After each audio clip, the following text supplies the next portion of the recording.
Люди не пацярпелі, вучэбны працэс адноўлены. Аб спрацоўцы пажарнай сігналізацыі ў будынку сярэдняй школы нумар 16 па вуліцы Сухамбаева і магчымым надзвычайным здарэннем у навучальнай установе стала вядома аператыўнаму цэнтру МНС Гродна.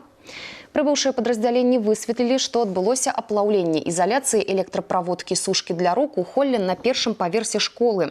Адміністрацыя навучальнай установы ўжо правяла эвакуацыю 456 чалавек, з іх 397 дзяцей, 59 педагогаў і персаналу.